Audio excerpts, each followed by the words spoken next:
അസ്സലാമു അലൈക്കും വറഹ്മത്തുള്ളാഹി വബറകാതുഹു. ഇല്ലായ്മയിൽ നിന്ന് വളർച്ചയിലേക്ക് എന്ന വിഷയത്തെ ആസ്പദമാക്കി ഞാൻ നിങ്ങൾക്ക് മുമ്പിൽ അല്പം സംസാരിക്കാം.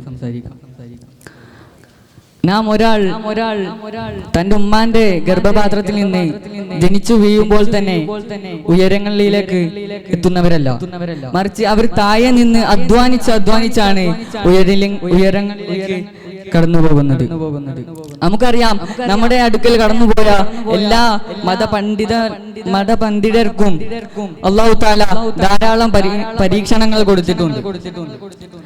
ഷെയ്ഖ് ജീലാനി റളിയല്ലാഹുവിന്റെ ഉസ്താദ് അവിടുന്ന് ഒരു പുഴയരികിലൂടെ ഇങ്ങനെ നടന്നു പോകുമ്പോ അവിടുന്ന് ഷെയ്ഖിനെ പുഴയിലേക്ക് ഉന്തിയിടുകയും എന്തിനാണ് ഉന്തിയിട്ടതെന്ന് തന്റെ കൂട്ടുകാർ ഉസ്താദിനോട് ചോദിക്കുമ്പോ അവിടുന്ന് ഉസ്താദ് പറയുന്നുണ്ട്, ഞാൻ നിങ്ങളെ എല്ലാവരെയും പരീക്ഷിച്ചു, പക്ഷെ ആ പരീക്ഷയിൽ വിജയിച്ചത് ഷെയ്ഖ് ജീലാനി റളിയല്ലാഹു അൻഹു മാത്രമാണെന്നാണ്. ഒരു വിത്ത് മണ്ണിനടിയിൽ നിന്ന് അടിച്ചമർത്തുമ്പോഴാണ് അത് മുളക്കുന്നത്. അതുപോലെയാണ് നമ്മെയും ചിലപ്പോഴൊക്കെ അടിച്ചമർത്തും. അത് പല നിരാശകളാലും പല അവഗണനകളാലും ആകാം.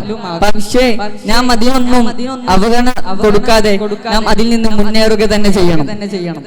ഒരിക്കൽ എലോൺ മസ്ക് തന്റെ കമ്പനി 3 പ്രാവശ്യമാണ് പരാജയപ്പെട്ടത്.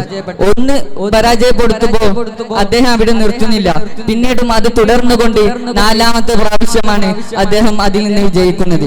അതുപോലെ തന്നെ നമ്മുടെ ഇവിടെ കത്തുന്ന ഈ ബൾബുകളെല്ലാം കണ്ടുപിടിച്ച തോമസ് ആൽവാ എഡിസൺ, അദ്ദേഹം 1, 2, 3 തവണയല്ല, മറിച്ച് 999 തവണ തോറ്റിട്ടും അവിടുന്ന് നിർത്തുന്നില്ല, മറിച്ച് 1000ാമത്തെ സമതയാണ് അദ്ദേഹം അവിടുന്ന് വിജയിക്കുന്നത്. അതുപോലെ നാം ഒരാളും എത്ര തോറ്റാലും അതിനൊന്നും ഉൾക്കൊള്ളാതെ ഉയരങ്ങളിലേക്ക് കടക്കണമെന്ന് പറഞ്ഞുകൊണ്ട് എന്റെ വാക്കിനെ ഉപസംഹരിക്കുന്നു. അൽഹംദുലില്ലാഹി റബ്ബിൽ ആലമീൻ. അസ്സലാമു അലൈക്കും വറഹ്മത്തുള്ളാഹി വബറകാതുഹു.